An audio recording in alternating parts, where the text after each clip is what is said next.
nǹkan tí mo tiẹ̀ wá notice ni pé gbogbo àwọn actors tó jẹ́ pé mo sanwó ẹ̀ irú Ọdúnládé báyìí tí mo sanwó ẹ̀ ó lówó ìwà lọ́wọ́ Ọdúnládé up to now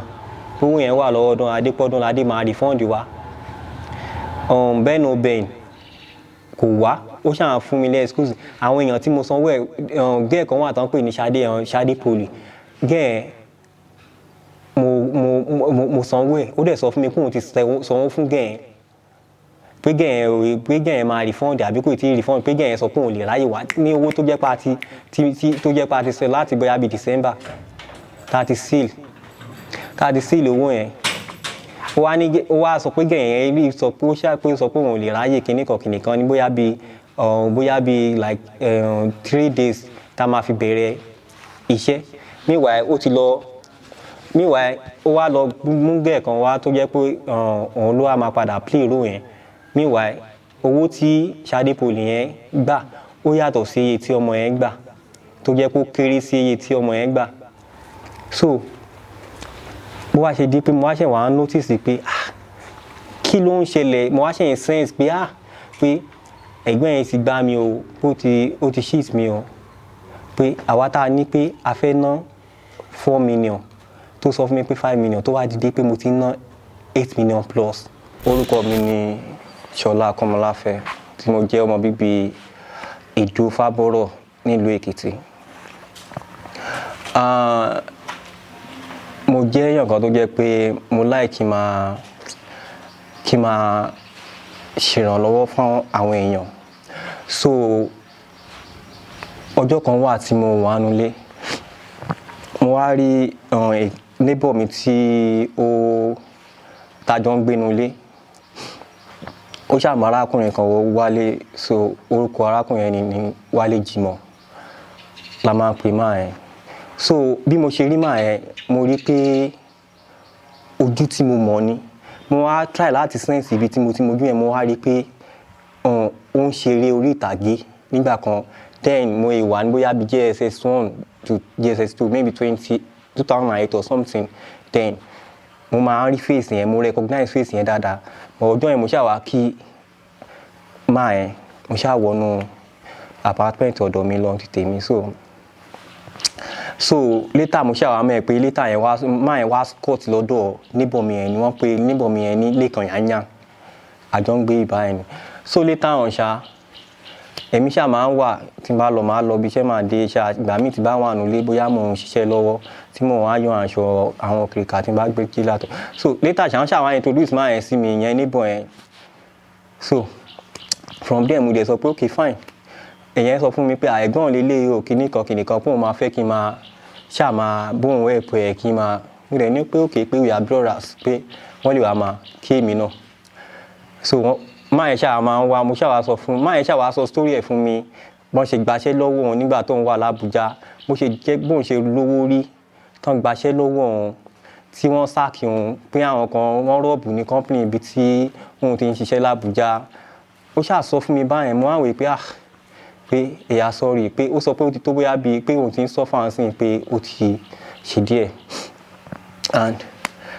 the little tí n bá ní mò ń wí pé okay fine máa fi support yẹn mo ní ẹ má worry cause mo really feel bad mo like èmi gan mo pity ẹ ó ṣáà sọ fún mi pé òun yìí máa ń lọ court pé bóyá bíi every 2 weeks pé òun máa ń lọ court ṣá ẹ máa ń lọ court nípa ọ̀rọ̀ kéèsì pé company tóun ti ń ṣiṣẹ́ as manager pé wọ́n máa ń jí ọjà ibẹ̀ kó sí òun máa lọ ta ọjà yẹn pé àwọn kan máa ń jí ọjà yẹn kó ó ṣáà parọ́ fún mi báyẹn later mo ṣẹ̀mẹ́ pé ṣe ló parọ́ fún mi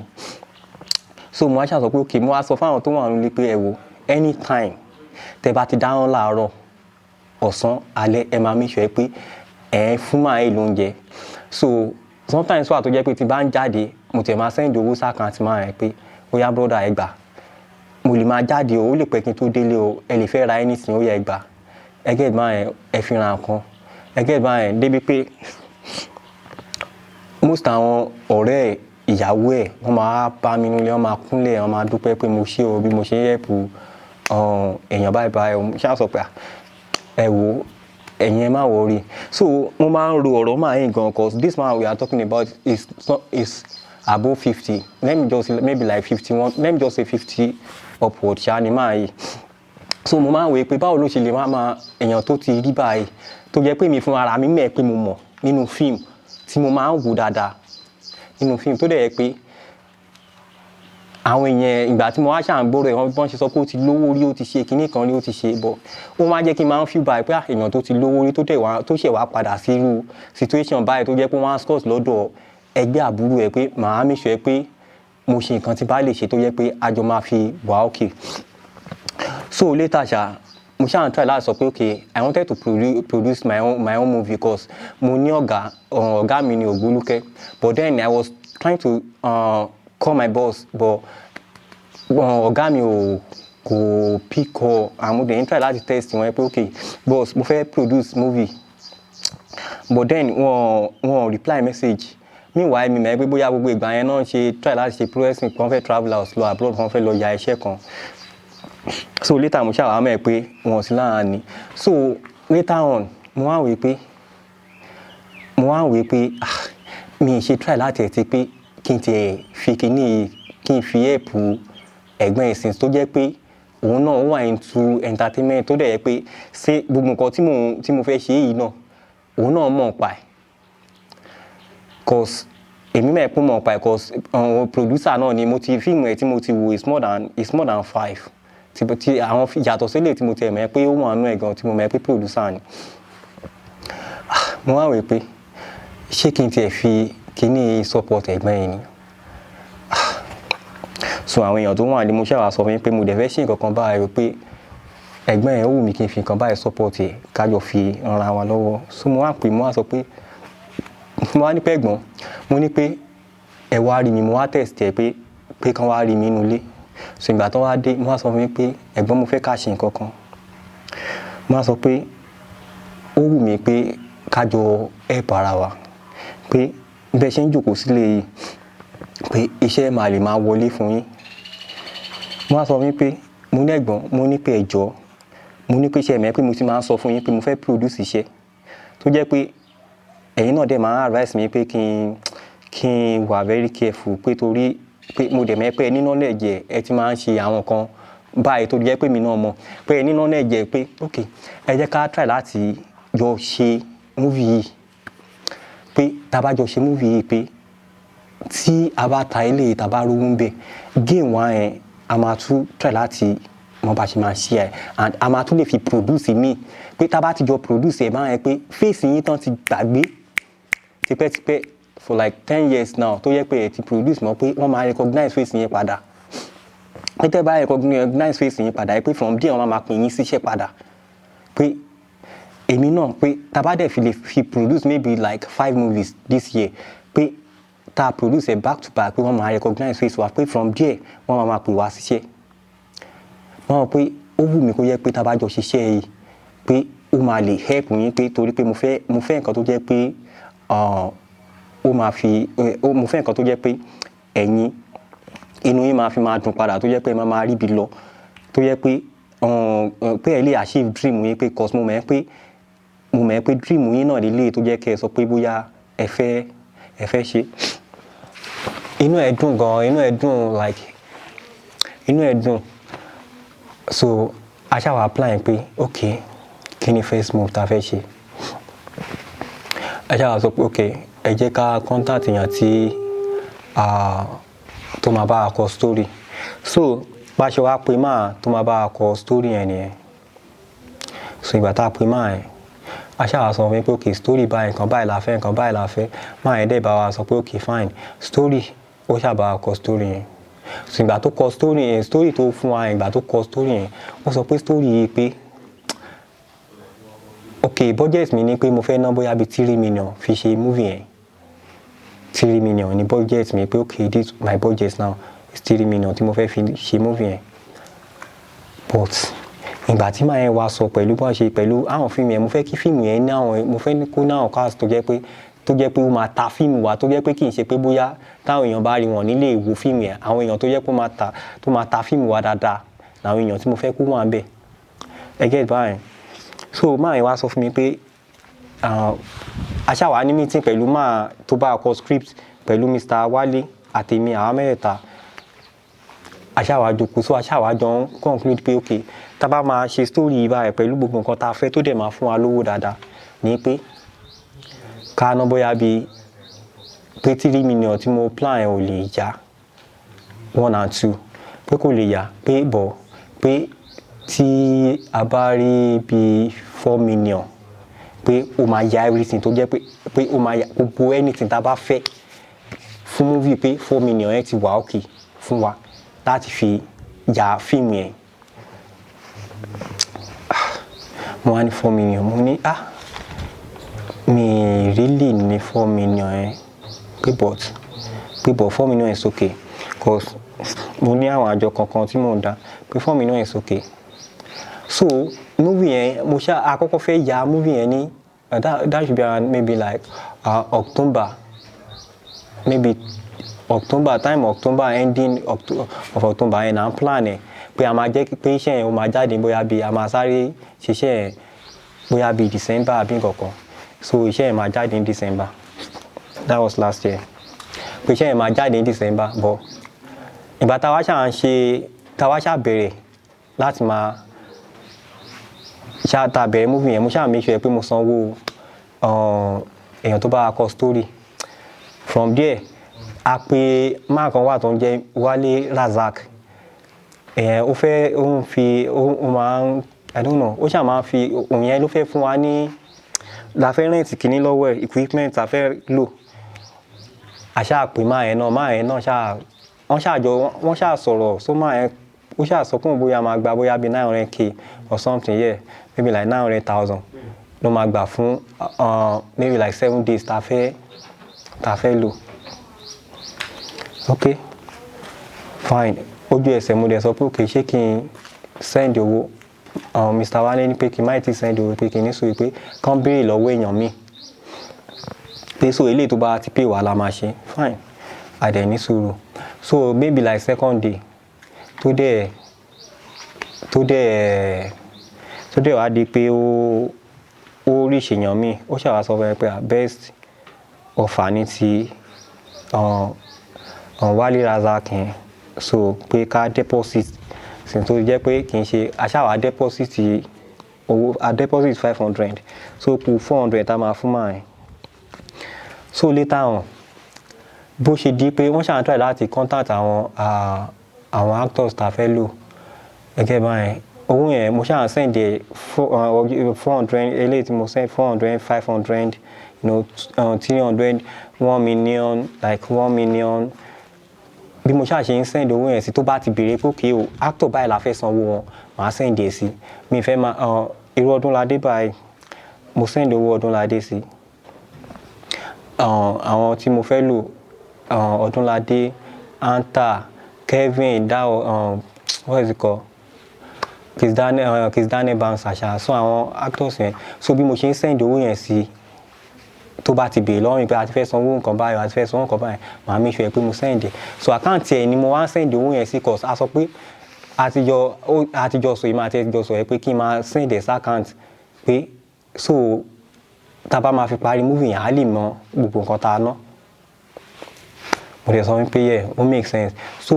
òun ló coordinate iṣẹ́ yẹn so ìgbà tí mo ṣá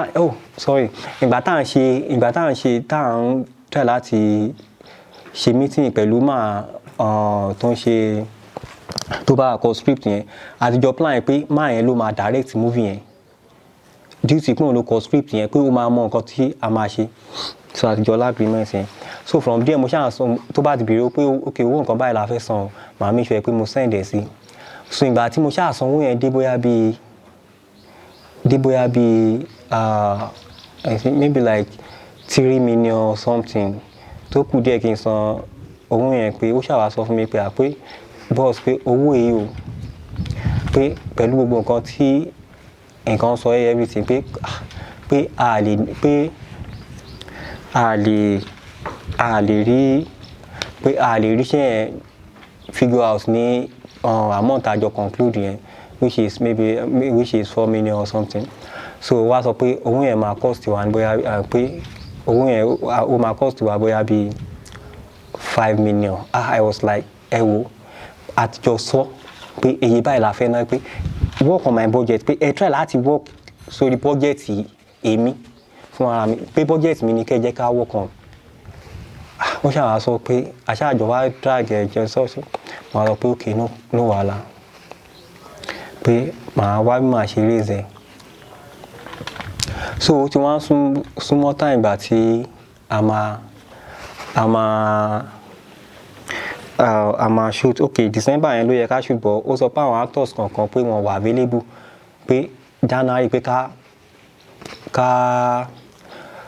ká ní sùúrù dá January pé ká lè bẹ̀rẹ̀ sí ní shoot ní January ká postpone ẹ̀ dá January ṣá. So I was like okay pé kò sí wàhálà. So àṣà ti wá rí opportunity pé láti from like that November period pé a máa ráwọn actors yẹn wọ́n máa wà available in January so a máa lè rí wọn lò. So àṣà wa continue like that so àwọn actors tá la fẹ́ lò ó tó bá ti béèrè owó wọn tó máa send ẹ̀ àwọn kọ́kọ́ tá bá ti need máa send ẹ̀ sí àkáǹtì ẹ̀yìn. So later on ìgbà tí ó ṣàwákù díẹ̀ kí balance owó yẹn ló wá sọ fún mi pé owó yẹn ò lè pé bí 5 million la máa san mi ní 5 million yẹn but mo wá ní mọ́tò mi wà ní ọ̀dọ̀ mechanic ó ní problem so mo wá sọ pé ẹ jẹ́ kí n ta mọ́tò yìí so mo ṣàwá ní láti ta mọ́tò yẹn pé kí n lè fi cover up 5 million yẹn. So ìgbà tí mo wá ṣàwá ta mọ́tò yẹn mo ṣáà send owó yẹn pé 5 million tí mo send sí bí mo ṣe send 5 million yẹn sí báyìí ojú ẹsẹ̀ ó kàn send list kan sí mi ni pé okay list yẹn is 2,050,000 I think 2,050,000. Mo wá béèrè lọ́wọ́ ẹ̀ pé boss pé kí lè wà fún ó ṣáà ní pé kí n má worry pé tá bá ti dé location ní second day o cause a fẹ́ bẹ̀rẹ̀ oko ọjọ́ kan tá máa bẹ̀rẹ̀ sí ní start production yẹn tá máa bẹ̀rẹ̀ sí ní shoot so pé tóun bá ti dé location fún mama explain fún mi I was like mo ti balance 5 million tí gbogbo àjọ agree pé a máa lò tó dẹ̀ máa tá ti jọ agree pé ó máa tó fún kinní yìí I was like pé òun ló mọ nǹkan tó ń sọ ṣá. So dáadé bá ṣe dé location so mo ń expect pé kí n tiẹ̀ rí Wálé Razak ló wá ṣàwá bọ́ mi pé àpé kí n máa pé ẹ̀gbọ́n pé òun tiẹ̀ sọ fún mi pé òun fẹ́ sọ fún mi pé òun sọ fún mi tẹ́lẹ̀ ni pé kì í ṣe Wálé Razak la padà lo kinní ẹ̀ mọ́. Meanwhile mo ti balance Wálé Razak ó ti ń disturb mi pé Wálé Razak ó ti ń béèrè fún mọ̀ ní ẹ̀ tí mo dẹ̀ ti fún ẹ tó ti sílẹ̀ ó ṣàwá parọ́ pé ẹ ó níṣẹ́ kan kinní kan ṣùgbọ́n àti deposit owó fún láti ìgbà wo pé mo ṣàwá kúrò lórí ẹ̀kọ́ só jẹ́yàn kan tí mo trust mo ṣàwá kúrò lórí ẹ̀ só bá ṣe bẹ̀rẹ̀ sí ní yaṣẹ́ first day second day first day yẹn kò sọ anything fún mi nípa owó tó sẹ́ǹsì mi second day náà so third day wọ́n wá sọ fún mi pé owó wa ẹ̀kú pé ó lè lówó kan ta fẹ́ fún àwọn director bla bla bla báyẹn I was like mú mi lọ́dọ̀ director náà para ó sọ pé òun fẹ́ ó yípo náà pé wọ́n máa break iṣẹ́ kínní I was scared cause mo wé pé wọ́n máa break iṣẹ́ kẹ̀ mi fẹ́ kán break iṣẹ́ yìí tán bá break iṣẹ́ yìí màá ṣe ní láti máa pe àwọn actors pé kán wá màá ṣe tún máa gba àwọn camera tí màá ṣe pé ó máa affect iṣẹ́ mi and gbogbo owó tí mo ti send sí mo wá calculate gbogbo owó tí mo ti send sí nígbà yẹn tí mo ti send sínú àkáǹtì ẹ̀ 6 million plus ṣá mo ti send sí inú àkáǹtì ẹ̀ tó dẹ̀ yẹ pé 5 million ló tún bá mi sọ pé a máa jọ fi ya fíìmù yẹn o but fine mo wá sọ pé kí nìkan mo ṣáà ó wá nígẹ̀ kan tí ọ̀rẹ́ mi kan Mami Bob lórúkọ ẹ̀ tí mo try láti sọ̀rọ̀ yẹn fún kọ̀sán náà wà into this thing like òun náà mọ̀ pa something like this. So mo wá try láti bá sọ̀rọ̀, but ẹ̀gbọ́n yẹn rí mi bí mo ṣe ń bá sọ̀rọ̀ cause mo ti ń feel somehow pé kí ni nǹkan tó ń ṣẹlẹ̀. So ibi tó ti rí mi tí mo bá máa àlàyé yẹn tí mo bá ọ̀rẹ́ mi yẹn sọ, ó kàn wá sọ, ó ṣàwá ní pé kí gẹ́ yẹn tẹ̀lé òun. Bí gẹ́ yẹn ṣáà ṣe tẹ̀lé lọ àwọn hòtẹ́ẹ̀lì tá lọ tẹ́yẹ tí a máa ń tàbá ti kúrò ní location tá máa ń log sí. So mi ṣàráyè bá gẹ́ yẹn sọ̀rọ̀ mọ́. But ó ṣàwọn sọ pé a ní ìdòwò, àyà mi ń já ìmọ̀ kan tí mo fẹ́ ṣe cause kò sówó lọ́wọ́ mi mọ́. Gbogbo nǹkan tí mo ní mo fi ta cause kó tó di pé mo raise 5 million ẹ̀ gan mo ta fún. Mo ta a lot of my property. Jíà mọ́tò mi tó bàjẹ́ sínú ilé, mo ní láti ta, mo ta gan. Mo ta kó tó di pé mo ṣáà lè raise owó yẹn fún. Mo ta a lot of my property because kì í ṣe budget mi kọ́ ni kọ́kọ́ ló wá di pé kì í ṣe iye tí mo plan láti ná ni mo padà lọ ná. Ẹgẹ́ báyẹn so jẹ́ kí n ta mo ta mọ́tò, mo ta phone, mo ta a lot of things ni mo ta pé kí n ṣáà lè fi cover owó yìí. Kì í ṣe pé bóyá mo lówó yẹn náà síbì kan. So bó ṣe wá di pé ó ṣàwá di pé director sọ pé òun máa break iṣẹ́ kìnìkan kó òun lè continue. Àyà mi ń já mo ń wí pé kí ni mo fẹ́ ṣe báyìí. Nǹkan tí mo ti wá notice ni pé ẹ̀gbọ́n yẹn ti wá ń sọ fún mi pé òun fẹ́ lọ pé òun fẹ́ sáré lọ Èkó, pé òun fẹ́ lọ hustle, pé òun fẹ́ lọ court, pé òun ní court kọ̀ so máa lọ court every 2 weeks nípa ọ̀rọ̀ nípa what is it called issue tó ṣẹlẹ̀ ní Abuja ní company tó ti ń ṣiṣẹ́ tán ní pé wọ́n rob àwọn ẹ̀. So ó máa ń lọ ó yìn lọ court dé ní. So later ṣá ó ṣàwá di pé mi mọ̀ nǹkan tí mo fẹ́ ṣe bó ṣe sọ fún mi pé pé ṣé mi ní bí kankan tí mo ti lè yáwó ni. Mo ní mi mọ̀ bí tí mo ti lè yáwó, mo ní mi ní anywhere tí mo ti lè yáwó. Ó ṣàwá sọ pé okay. So second day yẹn wá bọ́ sọ́jọ́ Sunday. Bó ṣe sọ fún mi pé mo ṣáàjì wá báyìí pé mi mọ̀ nǹkan tá a fẹ́ ṣe pé mi lówó. Ó wá sọ fún mi pé òun ti bọ́ ọ̀rẹ́ òun sọ̀rọ̀ pé ọ̀rẹ́ yẹn máa yá wa ní 2 million pé máa fi san 2.5 pé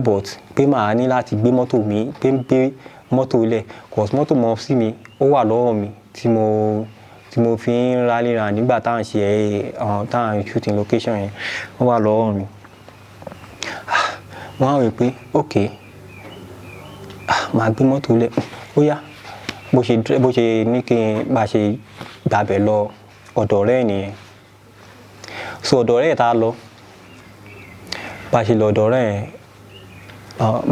bá ṣe dọ́dọ̀ ọ̀rẹ́ ní Switch ní Ìbàdàn Switch club tó wà ní Ìbàdàn bíbà. So bá ṣe débẹ̀ nìyẹn. So ọ̀rẹ́ yẹn ṣàwá sọ fún mi aṣàwá bọ́ọ̀rẹ́ yẹn sọ̀rọ̀. Bá ṣe bọ́ọ̀rẹ́ yẹn sọ̀rọ̀ ṣá ọ̀rẹ́ wa sọ pé okay òun máa yá wa ní 2 million yẹn pay but màá fi san 2.5. I was like pé okay kò sí wàhálà. So aṣàwá jọ sọ̀rọ̀ so mo wá ní láti drop mọ́tò mọ̀ sí mi yẹn lẹ̀ pé tí n bá ti rí owó pé màá wá gbà. Mo ṣáà fẹ́ make sure pé iṣẹ́ mi ò break kó má di pé bóyá màá ṣe ní láti máa túṣẹ́ yá pé iṣẹ́ mi ò ṣáà gbọ́dọ̀ break nìkan tí mo ṣáà ń fight fún pé okay ó yá let's go. Bí màá yẹn ṣe ojú ẹsẹ̀ yẹn máa yẹn send 1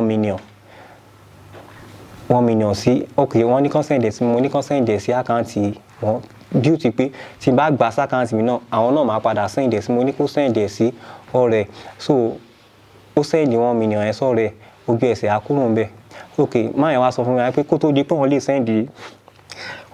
lè balance wa ní 1 million tó kù pé a máa lọ ṣe affidavit pé okay èyí báyìí la gbà pé a ṣáà máa lọ court lọ ṣe ìwé ẹ̀. So máa sọ pé okay no wàhálà pé bọ̀ ní ní Sunday a lè rí ṣe pé tó bá dọ̀la. So bó ṣe di pé second day yẹn àwọn maybe like àwọn èyí tó ṣáà pè mí pé ó yá pé ká lọ ṣe nǹkan tá a fẹ́ ṣe mo dẹ̀ sọ pé ó yá. So bá ṣe dé bẹ́ẹ̀ nìyẹn ibi tá a ti lọ ṣe ìwé yẹn wọ́n ṣe pè mí ní location pé mo ti wà lórí set o pé kí n máa bọ̀ lórí set nìyẹn. Okay, I was like àṣà ti parí nǹkan tá a fẹ́ ṣe àti parí ìwé tá a fẹ́ ṣe, so ó yẹ ká jọ lọ bí tí ọ̀dọ̀ rẹ̀ tó ti fẹ́ lọ gbowó yẹn, bọ̀ wọ́n wá pè mí wọ́n ṣe pè mí ìgbà tí màá fi dé location gan náà, ìgbà tí màá fi dé orí set yẹn tí màá fi dé location náà mi tí padà yaṣẹ́, mo ṣáà ìwọ̀n abẹ́ náà ni fún almost like 2 hours gan, mi tí padà iṣẹ́ ò tí kàn mí, but òun nìkan ló wá lọ́dọ̀ rẹ̀ yẹn. So ọ̀dọ̀ rẹ̀ tó wá lọ yẹn ó ṣáà ìgbà tó dé mo ṣáà mọ̀ pé bó ṣe dé yẹn mo mọ̀ pé ó ti gba owó yẹn náà nìyẹn, so ó ti gba 2 million. So later on ló tún wá sọ fún mi pé after that 2 million ló tún wá sọ fún mi pé pé owó yẹn gan tẹ̀ tí pé èkó bóyá bíi 350 pé ṣùgbọ́n òun máa raise yẹn ibẹ̀ ni sense mi ti wá padà tí mo ti ń wé pé ẹ̀gbọ́n yẹn ti gbá mi pé ẹ̀gbọ́n yẹn ti gbá mi, mo ṣe wá ń sense gbogbo àwọn nǹkan tí bó ṣe ti ṣẹlẹ̀, cause máa tó bá kọ script yìí náà kò kárí ẹ̀gbọ́n yẹn along mọ́, ó ti yọ ẹ̀gbọ́n yẹn kúrò nù léyàn tá a sọ pé òun ló máa direct ó ti change kò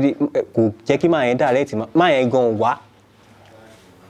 bọ̀ máa yẹn ó ní láti report ẹ̀ pé nǹkan tí ẹ̀gbọ́n yẹn ṣe lélẹ̀ pé kò kárí wọn along mọ́, pé ó ti lọ replace wọn pẹ̀lú director mi pé nǹkan kan pé director mi ló wá gbà, but èmi ò sọ anything due to pé mo mọ̀ pé òun náà ló coordinate ẹ̀, òun ló ń bá àwọn actors tá a bá fẹ́ lò òun lá bá wọn sọ̀rọ̀, òun lá send owó sí wọn tí bá ti credit ẹ̀ sínú account yẹn. So bó wá ṣe di pé mo wá ṣe wá notice pé kí ló ń ṣẹlẹ̀, mo wá ṣe ń sense pé pé ẹ̀gbọ́n yẹn ti gbá mi o, ó ti shit mi o, pé àwa tá a ní pé a fẹ́ ná 4 million tó sọ fún mi pé 5 million tó wá dìde pé mo ti ná 8 million plus. Wọ́n á wò pé mo tuntun lọ fi mọ́tò mọ́ sí mi yáwó lẹ́yìn ìgbà tí mo ti ta fún mi, tí mo ti ta a lot of my property, tí mo ti ta mọ́tò tèmi gangan. Ibẹ̀ ni mo ṣáà ti wá convince tó yẹ pé mi concentrate mọ́. Nǹkan tí mo tiẹ̀ wá notice ni pé gbogbo àwọn actors tó jẹ́ pé mo sanwó ẹ̀, irú Ọdúnládé báyìí tí mo sanwó ẹ̀ ó lówó ìwà lọ́wọ́ Ọdúnládé up to now, owó yẹn wà lọ́wọ́ Ọdúnládé pé Ọdúnládé máa refund wa. Ben Oben kò wá, ó ṣáà fún mi ní excuse. Àwọn èèyàn tí mo sanwó ẹ̀ gẹ́ẹ̀ kan wà tán pè ní Ṣadé Poli, gẹ́ẹ̀ mo sanwó ẹ̀, ó dẹ̀ sọ fún mi pé òun ti sanwó fún gẹ́ẹ̀ pé gẹ́ẹ̀ máa refund àbí kò tí ì refund, pé gẹ́ẹ̀ sọ pé òun lè ráyè wá ní owó tó jẹ́ pa ti sọ láti bóyá bíi December tá a ti seal owó yẹn. Ó wá sọ pé gẹ́ẹ̀ yẹn rí sọ pé òun lè ráyè kìnìkan ní bóyá bíi like 3 days tá a máa fi bẹ̀rẹ̀ iṣẹ́. Meanwhile ó wá lọ mú gẹ́ẹ̀ kan wá tó jẹ́ pé òun ló wá máa padà play role yẹn. Meanwhile owó tí Ṣadé Poli yẹn gbà ó yàtọ̀ sí iye tí ọmọ yẹn gbà, tó jẹ́ pé ó kéré sí iye tí ọmọ yẹn gbà. Ó ṣáà lo gẹ́ẹ̀ but me mind cause gẹ́ẹ̀ tó lò yẹn náà ó good, so kò jẹ́ kí n mind, but kò ṣáà pé àwọn actors gbogbo àwọn èèyàn tí mo invite pé ó máa bá ta fíìmù wa tó jẹ́ pé wọ́n máa lè ta fíìmù wa kò lo most of them wọn. Ọdúnládé ò wá, a lot of them wọn ò wá. Àwọn kan ló ṣáà di pé wá, Ọlọ́run gan ló yọ mí. Irú Bansa Kiss Daniel báyìí tí tó wá, ẹ̀gbọ́n yìí ó ti kọ́kọ́ sọ fún mi pé Bansa Kiss Daniel ò ṣe kinní kan, kò tọ́nà kinní kan. Ojú ẹsẹ̀ ni mo lọ ìgbà tó wáyà mo tẹ̀ wá lọ Instagram, mo wá lọ message, mo wá lọ comment sí under post Kevin ìyẹn Bansa Kiss Daniel pé kó check DM ẹ̀ pé it's all about business. Kò tiẹ̀ tó bóyá bíi 10 minutes tí wọ́n á sọ wípé bros a ní pé èmi ni producer àti fíìmù tán pè sí pé nìbàdàn pé pé wọ́n dẹ̀ sọ fún mi pé kò tọ́nà pé nǹkan kan báyẹn ó wá sọ pé wọ́n ti jọ lágrímẹ̀t pé but kò pé òun expect pé kán credit òun pé but wọn credit òun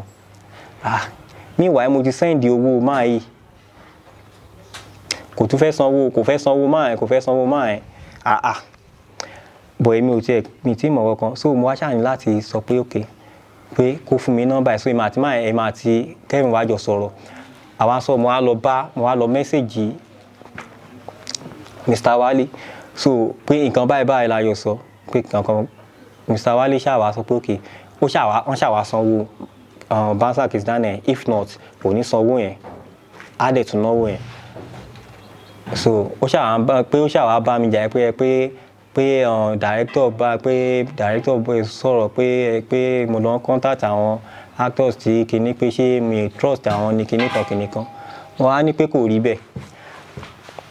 so ìyẹn ṣáà ló ṣàsanwó máa yẹn so ibi tó ti wá di pé tí mo wá ti ń realize pé ẹ̀gbọ́n yẹn ti gba mi mo wá calculate gbogbo owó tí mo ti ná almost bóyá bíi 8 million and maybe 600 plus ṣá ní owó tí mo ti ná ní ta sọ pé a fẹ́ ná bóyá bíi 4 million tẹ́lẹ̀ ta padà ná 5 million ta conclude 5 million mo wá ti ná 8 million still òyìn sọ fún mi pé owó yẹn ò tí ì pé òṣì bí gbogbo ẹ̀ ṣáà ṣe wá dàrú nìyẹn meanwhile iṣẹ́ yẹn ṣáà stop iṣẹ́ yẹn break ẹ̀gbọ́n yẹn ló ṣe wá sọ fún ẹ̀gbọ́n yẹn ló ń sọ fún director ẹ̀ pé kó break iṣẹ́ director yẹn ṣáà sọ pé òun lè break iṣẹ́ pé iṣẹ́ tó máa kọ́kọ́ bẹ̀rẹ̀ ní January lélẹ̀ pé níyẹ̀ lélẹ̀ pé òun lè fi nǹkan burúkú ó ṣáà ní kó break iṣẹ́ yẹn nígbà tí Mr. Wale ti rí pé ó fẹ́ dàbí pé mo ti realize nǹkan tí ó ń ṣẹlẹ̀ so bàṣà ṣe wá dàrú nìyẹn pé ẹ̀gbọ́n ok o ẹ jọ̀ọ́ báwo ni kí nìkan tó ń ṣẹlẹ̀ ó ṣàwádìí pé iṣẹ́ yẹn break so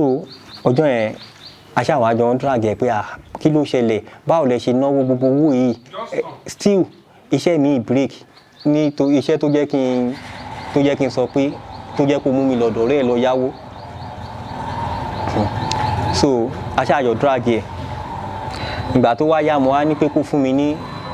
kó send receipt owó tí ọ̀rẹ́ ẹ̀ send tí a lọ yá lọ́wọ́ rẹ̀ pé kó send receipt yẹn sí mi ó ní pé òun ní send ẹ̀ meanwhile ìgbà tí àjọ ń drag ẹ̀ ó sọ pé owó director èkó bóyá bíi 570 tí pé 570 tí kókó 570 tán fẹ́ fún director yẹn I was like 570 so ó wá ìgbà tó wáyá tàwa wà ló tẹ̀tí ibi tá a ti ń drag ẹ̀ ló wá ti sọ pé 1.5 lọ́rẹ́ òun yá wọn Paul rẹ̀ òun yá wọn ní 2 million ẹ pé but I was like 1.5 ló yá ẹ I was like 1.5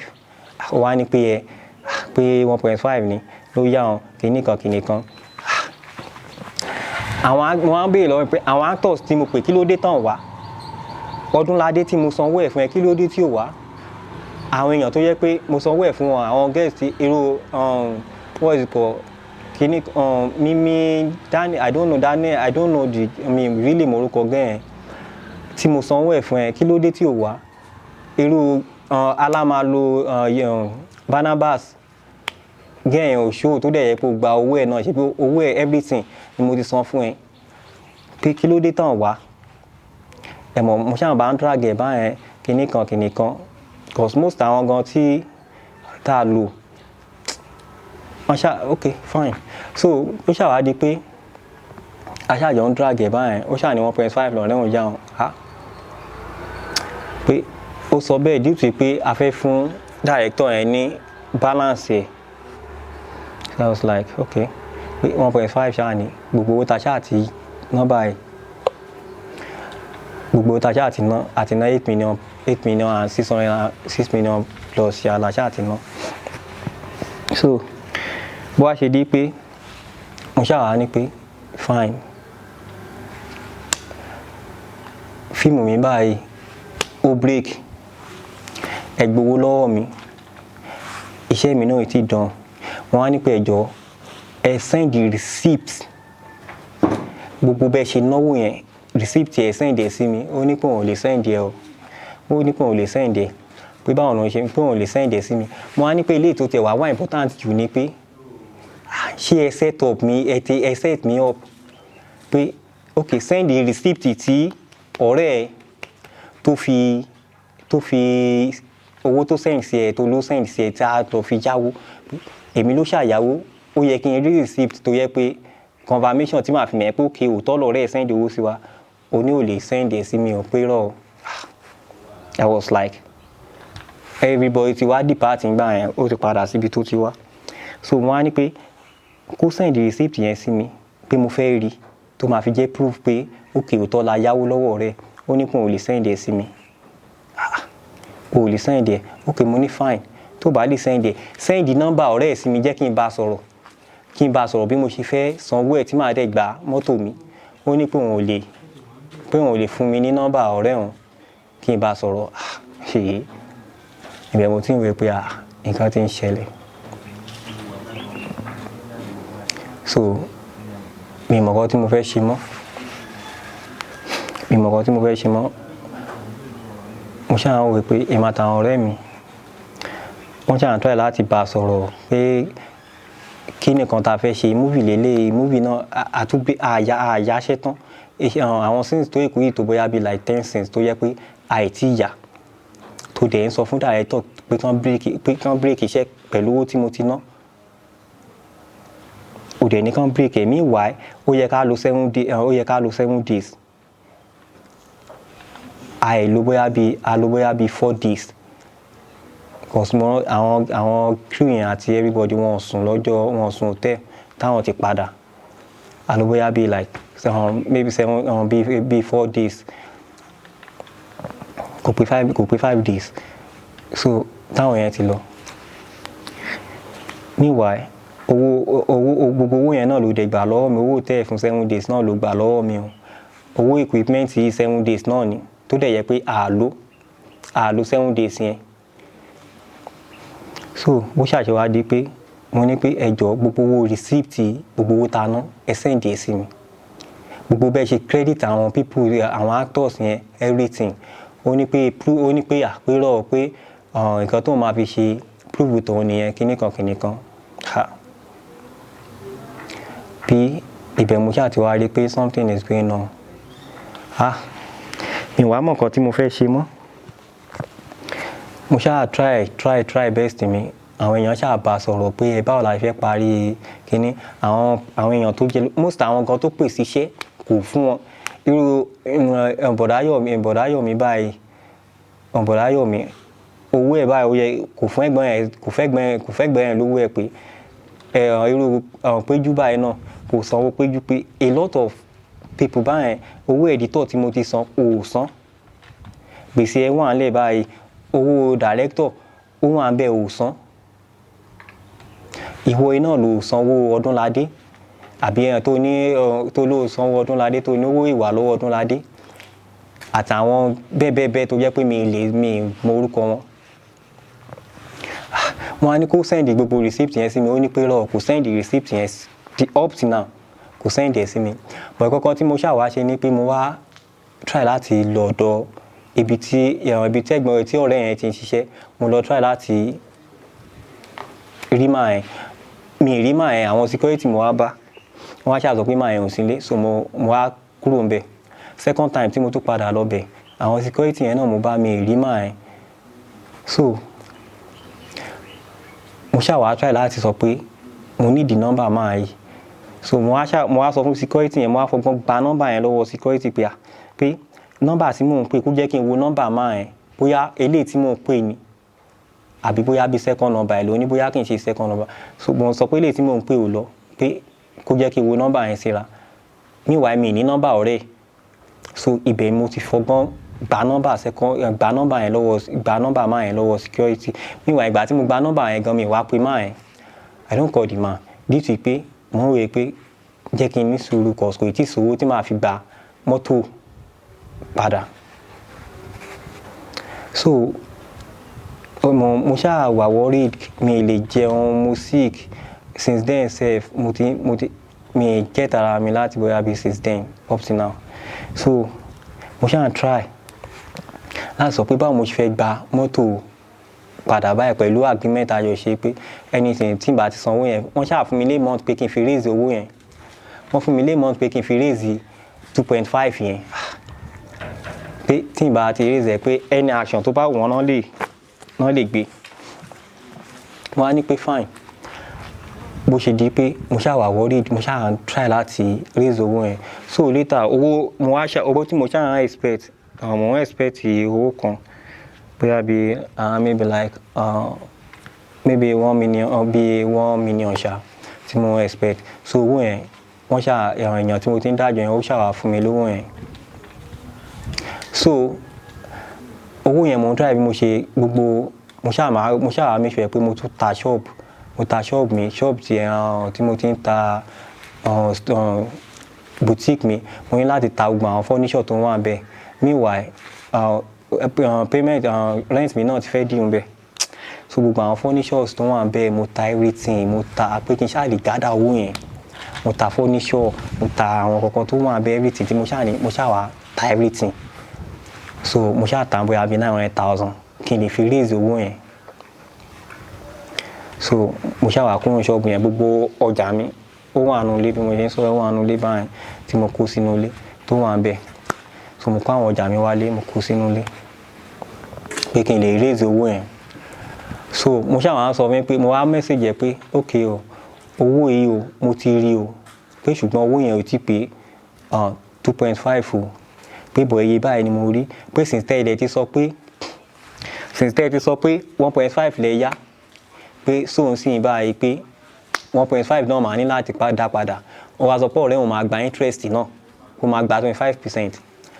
and that 25% ó máa jẹ́ bóyá bí 350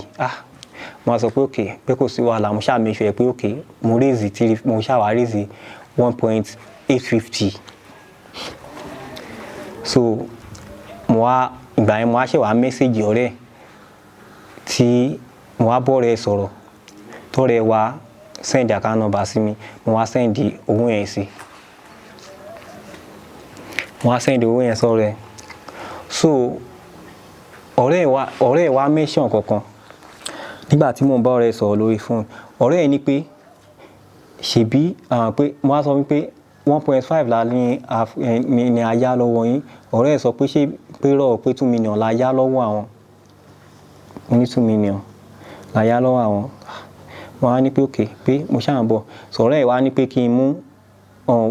1.850 tó wà lọ́wọ́ mi pé kí n send ẹ̀ sóhun so mo ṣáà ti send ẹ̀ so wá sọ pé kí n wá gbé mọ́tò níbi bye so ìgbà tí mo débi tí mo ti fẹ́ gbé mọ́tò yẹn so mo á sọ fún ọ̀rẹ́ ẹ̀ pé sà nǹkan kan ò yé mi o ọ̀rẹ́ yẹn wá sọ fún mi pé kí nìyẹn ọ̀rẹ́ yẹn wá sọ fún mi pé ó dẹ̀ ti ń dàbí pé ẹ̀yin àti Mr. Wálé ẹjọ́ set me up tẹ́ gbá mi ni ọ̀rẹ́ wa sọ pé kí ló ṣẹlẹ̀ mo wá ní pé mo sọ fún ọ̀rẹ́ yín pé kó send a receipt sí mi pé ọ̀rẹ́ yín sọ fún mi pé 1.5 la yá lọ́wọ́ yín pé 1.5 yẹn pé màá fi dá pé màá san 350 sórí ẹ̀ tó jẹ́ pé percentage owó interest ti yín ọ̀rẹ́ wa ní sọ pé irọ́ pé 2 million lówó tí a yá o pé meanwhile gan ó tún padà wá gba 200,000 lọ́wọ́ òun pé lẹ́yìn 200,000 yẹn ó tiẹ̀ tún gbá ọ̀rẹ́ ẹ̀ nínú ọ̀rọ̀ tí mò ń sọ yẹn ó tún gbá ọ̀rẹ́ ẹ̀ ìgbà tá a lọ ṣe affidavit yẹn tá a lọ ṣe àṣẹ ní bọ̀bọ́ yẹn gba 3,000 la fi ṣe everything ó pè fọ́ọ̀rẹ́ ẹ̀ ní 30,000 sọ́ọ̀rẹ́ ẹ̀ send 30,000 sí pé 30,000 la máa fi ṣe lẹ́tà yẹn pépà yẹn ó tún gbá ọ̀rẹ́ yẹn bẹ́ẹ̀ ọ̀rẹ́ wa sọ pé iye báyìí la yá pé even gan pé 2.2 la yá lọ́wọ́ òun mo ní mi mọ̀ pa yẹn pé 1.5 ni wọ́n sọ fún mi pé ẹ padà fáwọn onírọ̀ bí màá ṣe sọ pé kí n máa bọ̀ pé kí n wá jókòó nìyẹn máa yẹn dẹ̀ ó dẹ̀ fi receipt bó ṣe send owó yẹn sí first time ọjọ́ Sunday tó send ẹ̀ ọjọ́ second day tó tún send ẹ̀ sí ó fi wọ̀n mi I was like wow. máa yẹn wá sọ fún mi pé òun gan ò gba interest mọ́ pé torí pé reason tó jẹ́ kó òun help wa ni pé irú èèyàn tó sọ pé mo jẹ́ sóun pé gbogbo bí mo ṣe ń help ẹ̀ gbogbo ẹ̀ ò ṣẹ̀yìn pé òun mọ gbogbo bí mo ṣe ń help ẹ̀ gbogbo bí mo ṣe ń ṣe lóore pé òun mọ̀ pé gbogbo ẹ̀ náà ló ń sọ fún òun pé olórí ẹ̀ ni mo jẹ́ pé so òun wá wẹ̀ pé ok pé pẹ̀lú nǹkan tí mo tún ṣe fún yín pé àjọ fẹ́ ṣiṣẹ́ papọ̀ pé definitely mo tún fẹ́ gbéga ẹ̀ ni pé wọn náà tún máa lè máa rówó pọ́n wọn máa lè máa pè síṣẹ́ padà pé ó wà lára nǹkan tó jẹ́ kóun help pé òun gan ò pé òun ti sọ pé òun gba interest mọ́ lórí owó yẹn pé bọ̀ 2 million pé òun máa pé 2 million lòun fẹ́ gbà pé 2 million lòun àmọ́ á ní pé ọ̀rẹ́ yín sọ fún mi pé 1.5 ni pé màá dẹ̀ san interest ó wá nírọ̀ pé irọ́ ló ń pa mo wá sọ fún mi pé mo wá sọ fún màá yẹn pé mo ní pé kọ́ọ̀rẹ́ yín send receipt sí mi kò send ẹ̀ mo ní pé kó fún mi nọ́mbà yín mo ní kò fún mi so máa yẹn wá sọ fún mi pé so ó wá ti jẹ́ ká mọ̀ ẹ́ pé òkè kò fẹ́ kéèmà àti máa yẹn jọ sọ̀rọ̀ so àní nǹkan secret tó ń hide kò ní lè tú so máa yẹn wá sọ fún mi pé òkè pé ó mì pé títorí ẹ̀ ló ṣe ń avoid pé ká má ríra pé torí pé ọjọ́ ta wọ́n wá síbi iṣẹ́ kóun rí wọn àánú kámẹ́rà kóun wá pé ṣé kóun jáde sí wa kóun sọ pé kóun má jáde sí wa pé kóun má tẹ̀ bá wa sọ̀rọ̀ rárá pé bóyá ọlọ́pàá la gbé dání àbí nǹkan kan pé títorí ẹ̀ ló jẹ́ kó máa sọ bẹ́ẹ̀ pé máa yẹn wá sọ pé àwọn tó ń wá mi ó ní reason tó ń ṣe ń wá mi jẹ́ kí n jáde sí wọn pé ó ní kó má jáde sí wọn pé tán bá ti gbé kinníkan pé òun ni ò jẹ́ kó jáde pé òun ni ò jẹ́ kó jáde meanwhile Mr. Dairo lórúkọ máa tí mò ń sọ yìí máa yẹn that man is like wọ́n nice gan wọ́n ṣàbá mi sọ̀rọ̀ wọ́n pet mi pé kí n ṣáà ní sùúrù pọ́n máa bá a sọ̀rọ̀ pé báwo wá ni iṣẹ́ nísìnyí pé ṣé ìgbà wo ni fíìmù wa máa jáde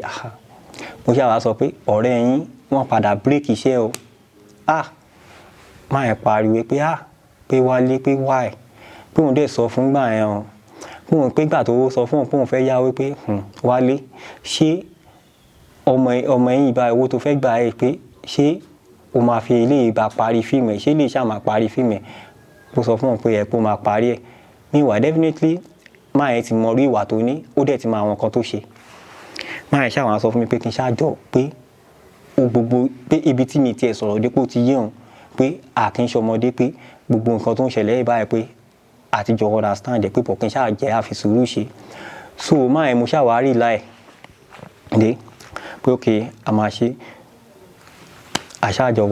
wà lẹ́nu ẹ̀ pé ok bá la ṣe fẹ́ ṣe ọ̀rọ̀ fíìmù tá a ṣáà máa fi complete movie yẹn kó lè fi di pé àṣà máa rí gbé jáde pé iye tí bá tiẹ̀ wá rí pé màá fara mọ́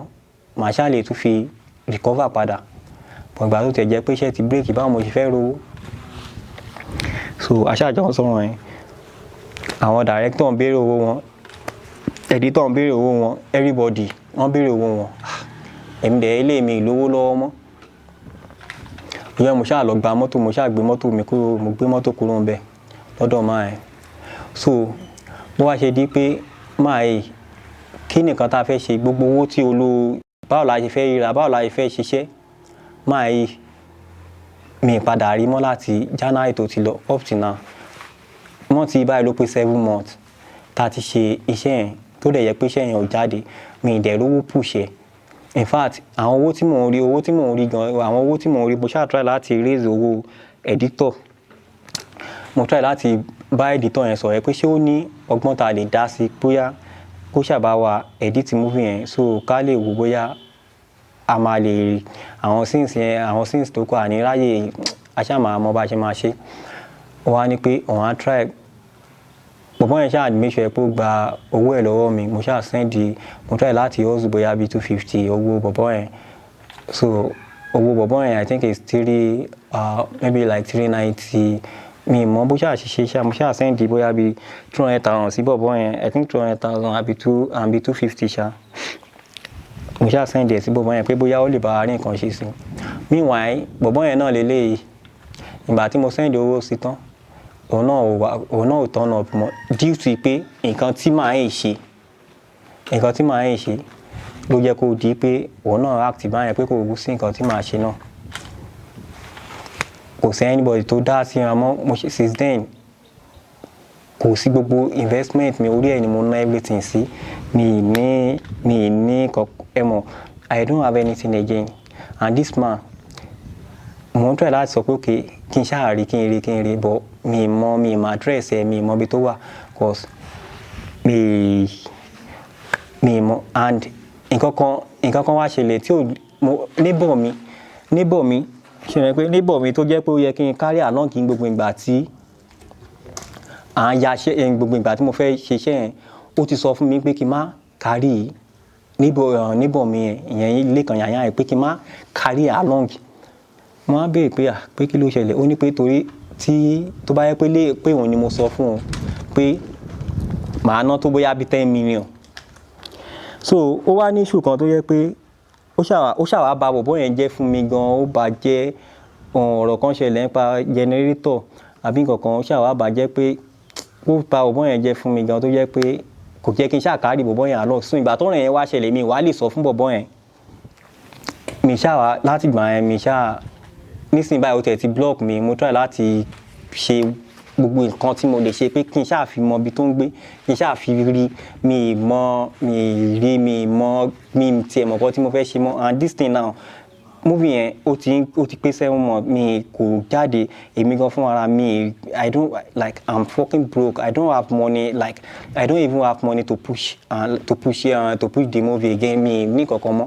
and gbogbo owó tí mò ń rí mo tẹ̀ ní láti máa fi máa san àwọn debt tí mo jẹ 1 or 2 mo ṣáà fi ń try láti san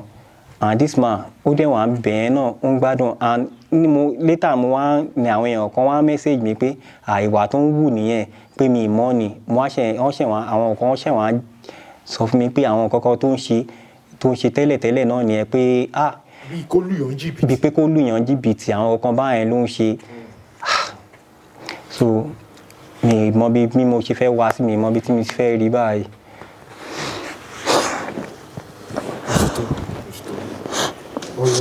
ọ̀rọ̀ ńlá ni àwọn kan tí ẹ sọ ṣùgbọ́n mo náwọn béèrè kan tí màá sáré béèrè lọ́wọ́ ẹni tí màá fẹ́ kí ìlà tí ìkàjọ sọ torí èèyàn tó bá gbọ́ mi lè parọ́ fún yín mi ìdáyín lẹ́bi omi ìdẹ̀ tó dáyín lẹ́bi ẹ̀yin náà kòkù ní àwọn ibì kan. àbí náà mọ̀. ìdí tí mo sọ pé ẹ kòkù ni pé ó léèyàn tó mú ẹni wá sílé ọ̀dọ̀ yín gangan nígbà tẹ́lẹ̀ fẹ́ gbé àwọn ìgbésẹ̀ tó di bí àìpẹ́ ẹfẹ́ tó máa ní àwọn owó nú ẹni tó mú wá yẹn pé láti sọ pé mo fẹ́ ran ẹni báyìí lọ́wọ́ bójọ̀rọ̀ 2 mẹ́ta gbọ́ látọ̀rẹ́ ni ẹni tó jẹ́ neighbor yìí gangan níbo ló wà ń sìn. neighbor mi sí òun náà ti kó kúrò nílé yìí òun ti wá bẹ́ẹ̀ sí kan sí bọ̀ ó wá nulẹ̀ tó jẹ́ pé màá tẹjọ ríra tájọ sọ̀rọ̀ and òun náà dẹ̀ plan láti help mi gbogbo nǹkan tí ó mọ̀ tó lè fi bá mi rí ta lè fi rí làjọ wa kọ̀ọ̀sán àti ẹ̀ náà jọ sọ̀rọ̀ mọ́ láti December tí bọ̀bọ̀ yẹn ti gbọ́ pé èmi àtẹjọ ń plan kan báyìí tí ò dẹ̀ sọ fún un. iléeṣẹ́ tí arákùnrin yìí ti ń ṣiṣẹ́ ǹjẹ́ ṣe gbé ìgbésẹ̀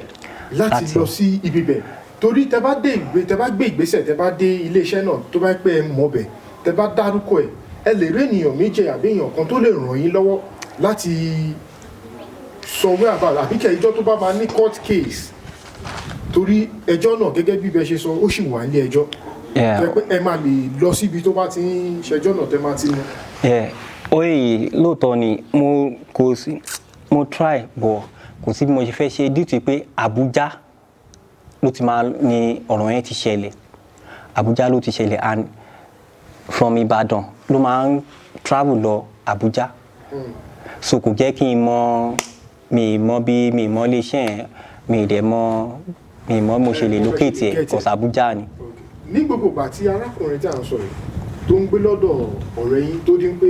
ẹ fi pinnu láti ràn án lọ́wọ́ tó ẹ pé máa wá sọ́dọ̀ yín yẹn ǹjẹ́ ẹ fojú rí ìyàwó ẹ̀ ní gbogbo pírọ̀ rẹ̀ pé bóyá ẹni yìí bóyá ẹni tó ti níyàwó àbí kẹ́ tó lọ́mọ. àyè yẹn á dáa ìyàwó ẹ̀ wá mo rí ìyàwó ẹ̀ lẹ́ẹ̀kan ìyàwó ẹ̀ wá kí mi ó wá dúpẹ́ lọ́wọ́ mi pé pé gbogbo nǹkan tí mò ń ṣe fọ́kọ ni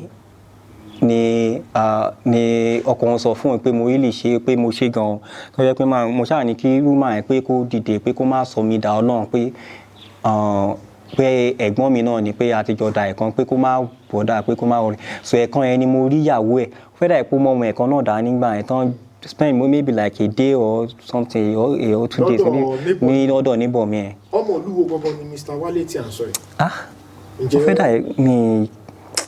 mi really mọ ọmọ ìlú ẹ̀ but I don't really know mi mọ ọmọ ìlú ẹ̀ mi mọ ọmọ ìlú ẹ̀. nígbà tí ẹ fẹ́ dín pé ẹ fẹ́ bẹ̀rẹ̀ sí kówó ẹ fẹ́ ǹjẹ́ ẹ ní proper agreement tó yẹ pé wẹ́ owó tó bá ti ń kọjá pé ó ti ń kọjá 200,000 300,000 mo fi pé ó yẹ kéèyàn jókòó kó ní written agreement tó yẹ pé ó máa tọwọ́ bọ̀wé tẹ́yìn náà máa tọwọ́ bọ̀wé tó yẹ pé ẹ máa ní lọ́ọ̀yà bí agbẹjọ́rò tó máa dúró tó máa jọ sí gbogbo ẹ̀ ǹjẹ́ ẹ̀jọ́ nínú nǹkan bẹ́ẹ̀. àjọ nínú nǹkan báyẹn reason dẹ̀ ni pé firstly ó jẹ́ nǹkan tó jẹ́ pé mo ti mú bíi èèyàn tó jẹ́ pé ìyá mi bí àti múra bíi brother tó jẹ́ pé like blood mi rí bí stranger wọn èèyàn tó jẹ́ pé àtijọ́ ṣe tó jẹ́ pé àtijọ́ ṣe tó jẹ́ pé mo ti love ẹ̀ mo ti ní trust nínú ẹ̀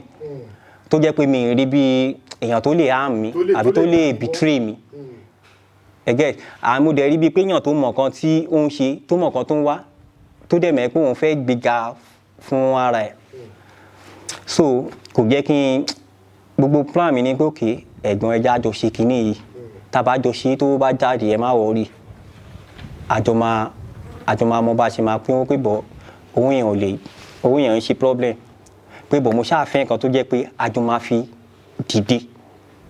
tó jẹ́ pé situation tẹ wá ẹ̀ máa kúrò bẹ́ẹ̀ pé mi náà dẹ̀ máa túbọ̀ pé máa nígbéga sí so àjọ múra bíi brother tá a jọ lè ṣe nǹkan papọ̀ àní pé mi tiẹ̀ fọkàn sí pé bóyá ká gba lọ́ọ̀yà bí kankan. nígbà tí ẹ máa bẹ̀rẹ̀ sí ń ya fíìmù yìí ta ló plan ní location gbogbo gangan lẹ́nu ìjẹ́sìn rántí location mi tẹ́ ti fẹ́ lọ ya fíìmù yìí. bẹ́ẹ̀ àrántí. ṣé nínú Ìbàdàn ni inú Ìbàdàn la ti yaṣẹ́. láti yaṣẹ́ yẹn àní kankan tí mo kàn rí bẹ́ẹ̀ ni pé ìgbà tá à ń wá location tá a máa lò nígbà yẹn ó sẹ́ndì ilé ọ̀rẹ́ kan sí mi máa yẹn ló ní Swiss Hotel tó wà Ìbàdàn pé ibẹ̀ yẹn la máa lò ní Àkúbọ̀ pọ̀lẹ́ táwọn tí ó kú bóyá bíi 2 days or 3 days tá máa jàṣẹ́ yẹn ló sọ fún mi pé ọ̀rẹ́ a lè rí bẹ̀ yẹn lò mọ́ kíní kan ṣùgbọ́n a ṣáà try láti wá location mi àwọn tó ń bá wá location màá send owó sákàǹtì ẹ̀ ó máa fáwọn pípọ̀ yẹn. máàmù ọ̀rẹ́ ẹ̀ sọ yìí pẹ̀lú ní bíi Switch Hotel ẹ̀ ǹjẹ́ ṣé ẹ gbìyànjú láti lọ rí màá nìyẹn. mo gbìyànjú bọ̀ máa ẹ̀ ó jẹ́ nǹkan tó jẹ́ pé mi ì lè déédéé rí báyẹn dútì pé ó jẹ́ nǹkan tó wà òkè tó jẹ́ nǹkan táwọn èèyàn mọ̀ dáadáa ní kíní but mo try láti wá máa ẹ ní Instagram tí mo rí page ẹ so mo ní láti message máa ẹ mo comment mo message ẹ pé kó ṣáà lè reply kó lè ṣe pé nǹkan báyìí ló ń ṣẹlẹ̀ but máa ẹ up sí náà máa ẹ ò reply kò reply so. lẹ́yìn ìgbà tí àwa ṣe gbogbo àwọn nǹkan wọ̀nyí tẹ́ gbé àwọn ìgbésẹ̀ ǹjẹ́ ti lọ sọ́dọ̀ àwọn agbófinró tẹ́tẹ̀ ṣàlàyé àwọn nǹkan ìfún kí ni àwọn agbófinró sọ fún yín gan. mo lọ́dọ̀ agbófinró mo lọ station tó wà ní Ìyágànkú so ìgbà tí mo lọ station yẹn mo ṣàwà explain fáwọn ọlọ́pàá yẹn àwọn ọlọ́pàá yẹn wọ́n ṣàwà understand so nǹkan tí ò jẹ́ kí n padà tọ́nà pẹ̀lú ọlọ́pàá yẹn mọ́ wọ́n ní pé kí n lọ mú 400,000 wá kán lè fi bá mi wá máa ẹ̀ tán lè fi track ẹ̀ 400,000 pẹ̀lú gbogbo nǹkan tó tún wà nílẹ̀ báyìí mi ì lówó lọ́wọ́ mo ṣáà sọ pé òkè pé màá try pé màá raise pé 200 mo lè rí wọ́n ṣáà ní pé òkè pé kí n lọ mú 200,000 yẹn wá mi ṣáà 200,000 yẹn òkè kí ni nǹkan tó lọ́ọ̀yà tí mo tún gbà náà mo fún ìyẹn náà gba 100,000 so mo wá wòye pé gbogbo nǹkan tí mò ń ṣe yìí báyìí sí i tó bá tẹ̀ wá di pé àwọn ọlọ́pàá náà tún máa gbowó kó tó di pé gbogbo ẹ̀ ṣàwá rè pé àwọn ọlọ́pàá máa gba tiwọn everybody ṣá but later ó padà lọ́dọ̀ àwọn ọlọ́pàá yẹn tán invite ẹ̀ pé kó wá tó sọ fún mi pé òun ti ń bọ̀ kíní kó wá. kò yọjú sọ́lọ́pàá kò wá ọlọ́pàá yẹn máa yẹn pé ó yá pé kó máa bọ̀ pé ká wá o so àwa pè pa àti wọn bẹ́ẹ̀ wọ kò wá so àwọn ìgbésẹ̀ tí mo gbé nìyẹn pé bọ̀ mi ṣáà rí owó yẹn fáwọn ọlọ́pàá dùn but mo ṣáà ní but still náà mo lè make sure pé okay ká invite ẹ̀ kó ṣáà wá pé màá mọ̀ bí màá ṣe arrange owó yẹn títí ìgbà tí ò dẹ̀ wá mi ò jẹ́ kí n padà lọ ọ̀dọ̀ àwọn pípín yẹn mọ́ due to pé gbogbo gbèsè gan tó wà nílẹ̀ náà kí n má tún pé màá ṣètò máa náwó sọ́dọ̀ ọlọ́pàá náà pé another problem náà ni pé owó tí n bá tiẹ̀ tún fẹ́ máa ná sọ́dọ̀ ọlọ́pàá pé bóyá kí n tiẹ̀ tún máa fi san àwọn owó díẹ̀díẹ̀ tó jẹ́ pé ó jẹ́ kí n lè kí fíìmù yẹn ṣáà lè fi jáde kí n lè bí mi tiẹ̀ rí tí mi tiẹ̀ kí n ṣáà rówó ní owó tí mo ná kí n lè tún fi start up business mi padà kí n tún lè fi fight fún ara mi padà. mọ́tò tí ẹ tà nígbà yẹn èló lẹ ta mọ́tò yẹn gbogbo. mo ta mọ́tò yẹn ní I think 2 million fún ọ̀gá mi tí òun ta mọ́tò lọ́dún ẹ̀ tí mo ti ń ṣe gbọ́dọ̀ tí mo ti ń ta mọ́tò lọ́dún ẹ̀ mo ta mọ́tò yẹn mọ́lẹ̀ mo ṣáà ta fún ní 2 million even gan ọ̀gá mi yẹn gan fún mi lówó yẹn pé ó ṣàwọ́wọ́ fún mi bóyá bí 1 million I think 1 million 1.5 I don't really remember tó fún mi tó jẹ́ pé owó yẹn kò tí ì sanwó yẹn pé later ló ṣẹ̀yìn fún mi 200 tó ń san owó yẹn dáadáa báyẹn ṣá. ọ̀gá yín tẹ̀yìn gangan kọ́ṣẹ́ eré orí ìtàgé lọ́wọ́ ẹ̀. bẹ́ẹ̀. torí nǹkan tẹ sọ fún wa nígbà tá a máa bẹ̀rẹ̀ nǹkan wọn pé sọ fún wa pé ẹ mẹ́sẹ̀gì wọn. bẹ́ẹ̀. ẹ rí wọn bá sọ̀rọ̀ òun ló fi dín pé á sọ́dọ̀ Mr. Wale yìí. bẹ́ẹ̀. nígbà tí gbogbo àwọn nǹkan yìí wá ṣẹlẹ̀ ǹjẹ́ títú iṣẹ́ ti fi tó ọ̀gá yín létí wípé nǹkan báyìí ń ṣẹlẹ̀ ǹjẹ́ ṣé wọ́n lè mọ ẹni tí Mr. Wale jẹ́ torí gẹ́gẹ́ bí nǹkan tá a mọ̀ àwọn onítíátà gbọ́ngbọ́n máa wà nínú association tó bá pé lóòótọ́ Mr. Wale èèyàn tó ń ṣe tíátà ní áìdà kó ti pẹ́ wọ́n sì máa ní àwọn nǹkan tó pé wọ́n lè júwe fún ìyàn tó lè pa ẹni yìí ọ̀rẹ́ ẹni báyìí ni. yẹ wọ́n mọ̀ dáadáa irú bí mo ṣe sọ Mọ̀súrù yẹn ọ̀rẹ́ ni òun àti Mọ̀súrù yẹn àwọn tó mọ̀ ní industry pọ̀ dáadáa tán mọ̀ dáadáa ó pọ̀ ní industry dáadáa òun tiẹ̀ ó kàn ti pẹ́ tó ti ṣe movie ni but ṣùgbọ́n ọ̀gá mi padà explain pé nǹkan báyìí ni ó ṣẹlẹ̀ bọ̀ ìgbà tí mo shoot mo rántí pé ọ̀gá mi rí mi location pé ó wá béèrè lọ́rùn pé ṣé mi náà yà mo wá sọ fún yín pé ibẹ̀ lè máa tọ̀gá mi ti sọ̀rọ̀ pé nǹkan báyìí pé mo message yín mo try láti mo wá fi gbogbo wọn wá sí ẹ̀yìn ọ̀gá mi ṣáà ní pé kí n má bínú pé òun ò mọ̀ pé kí n jọ pé kí n má bínú pé ó ṣáà pray fún mi so pray fún mi and ó ṣáà wá sọ pé tí bó bá ṣáà ṣe jẹ́ pé kí n ṣáà jẹ́ kóun mọ̀